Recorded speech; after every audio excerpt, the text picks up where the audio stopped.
네, 오늘은 이제 주연절 후 셋째 주일인데요. 오늘은 예수님이 이제 세례 받으시는 이야기입니다. 예수님이 이제 나사렛이란 동네에서 사시다가 요한이 세례를 주는 요단강으로 향하세요. 그 이유는 요한에게 세례를 받기 위함인데요. 그런데 14절에서 요한은 내가 선생님께 세례를 받아야 할 터인데 어떻게 선생님이 제게 오셨습니까? 하면서 세례 주기를 거절합니다. 이에 예수님은 우리가 이와 같이 하여 모든 의를 이루는 것이 옳다 하시면서 허락하라 하시고 그제야 요한이 예수님께 세례를 줍니다. 예수님이 세례를 받으시고 물에서 올라오실 때 하늘이 열리고 하나님의 성령이 비둘기같이 예수님 위에 임합니다. 또 하늘로부터 이는 내 사랑하는 아들이요 내 기뻐하는 자라 소리가 들려옵니다. 자, 오늘 본문을 간단히 보았는데 여기서 이제 궁금한 게 있죠.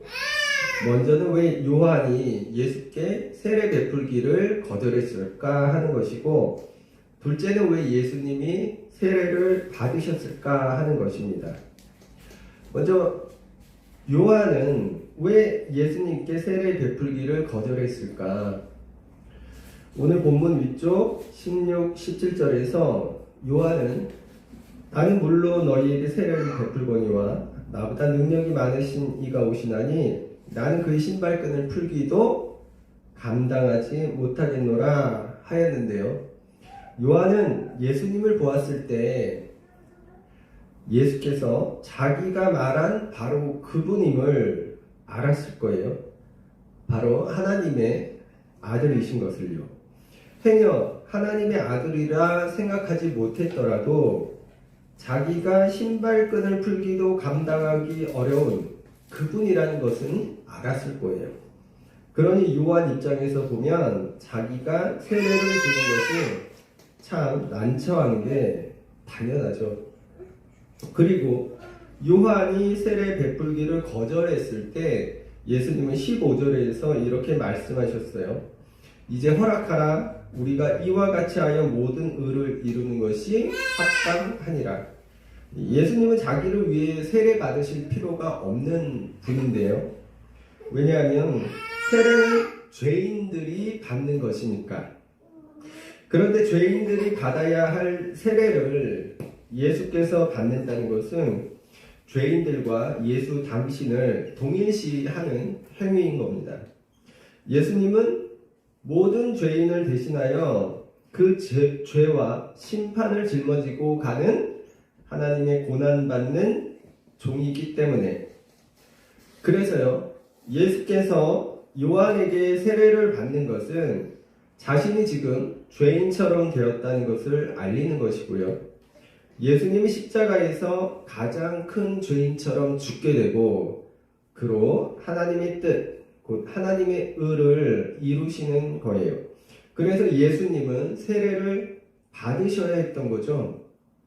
그러니까 우리는 죄인이기 때문에 세례를 받는다면 예수님은 오히려 죄인이 되기 위해 세례를 받으신 거죠. 그런데 예수님이 요한에게 세례를 받고 물에서 나오실 때 하늘이 열리고 성령이 예수님 위로 임하시고 하늘로부터 이는 내 사랑하는 아들이요 기뻐하는 자라는 소리가 들려옵니다. 이는 예수가 하나님의 아들임을 선포하고 알리는 것인데요. 그러니까 알고 보면 예수께서 세례를 받으시는 이 이야기의 최고 목적은 예수가 하나님의 아들임을 선포하고 알리는 데 있습니다. 지난번에도 말씀드렸듯이 예수님 족보, 또 세례 받으시는 것, 그리고 광야 시험, 이 세 가지는 모두 예수가 하나님의 아들임을 알리는 데 그 목적이 있습니다. 어쨌든 그렇다면 세례는 뭘까? 세례는 뭘 의미할까? 세례는 그 기원이 정확하지는 않아요.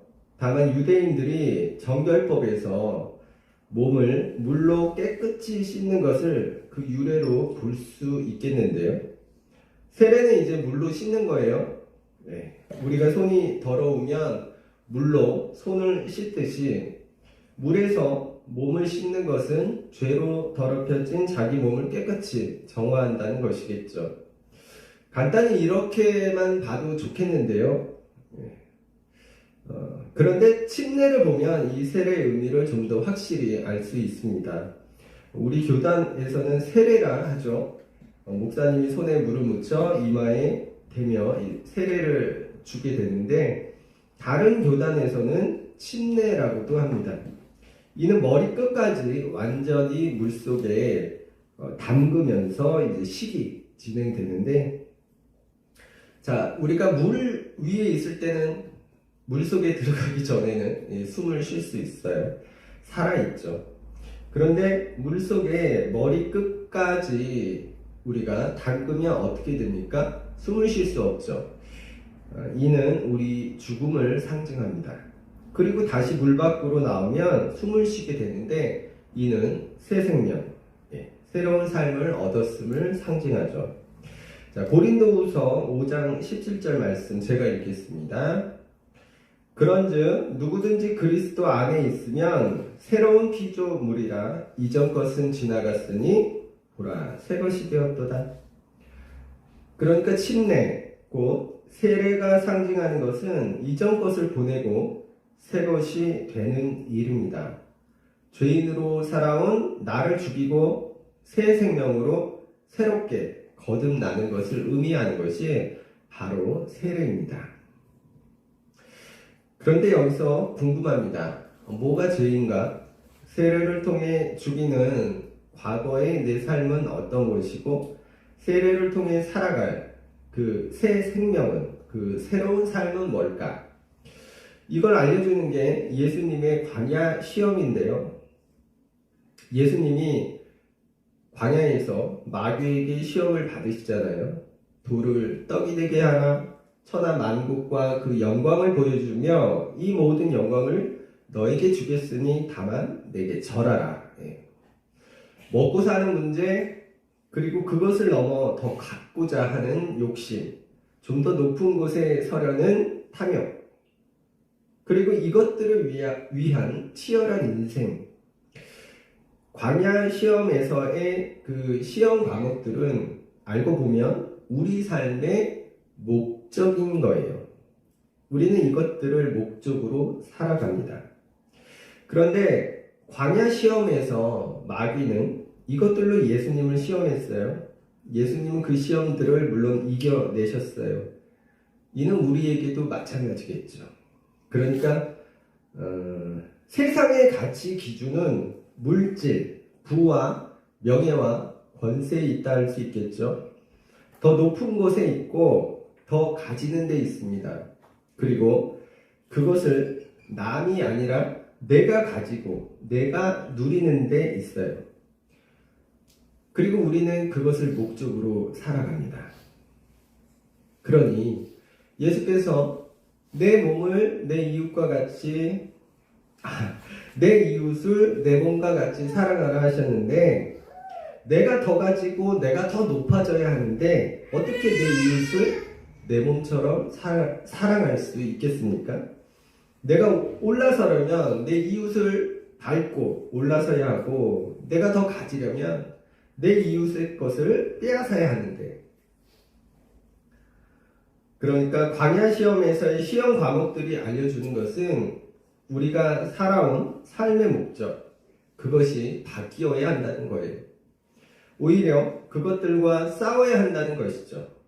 왜냐하면 세상의 가치 기준과 세상에서의 목적이 이제 하나님 나라의 가치 기준으로 하나님의 목적으로 바뀔 때, 그때야 비로소 우리가 내 이웃을 내 몸처럼 사랑할 수 있게 되기 때문에. 그래서요, 우리가 살아온 그 목적을 바꾸는 것, 그게 바로 새로운 생명, 세례가 우리에게 요구하는 바로 그겁니다. 그래서 내가 세례를 받는다는 것은 내 삶의 목적을 바꾸겠다는 결단을 하는 거예요. 먹고 사는 문제, 더 잘 먹고 잘 살기 위한 욕심, 더 높은 곳에 서기 위한, 더 갖기 위한, 그것들을 얻기 위해 살아온 치열한 나의 인생, 이제 그것들을 뒤로 하고 새로운 목적을 선택하는 거예요. 왜요? 그 삶이 더 가치 있다고 생각하니까. 그래서 내가 세례를 받았다면, 세례를 통해 그 새로운 선택을 했다면, 이제 예수님처럼 내 인생의 광야에서 그것들과 치열하게 싸워야 하는 겁니다. 내 목적을 바꾸고 새로운 목적을 선택했으니까. 그래서요, 세례를 받아야 정식으로 교회의 일원이 되는 거예요. 교회는 하나님의 뜻대로 살아가는, 하나님의 통치를, 그 다스림을 받아들인 사람들이잖아요. 교회는 인생의 목적이 다른 사람들이에요.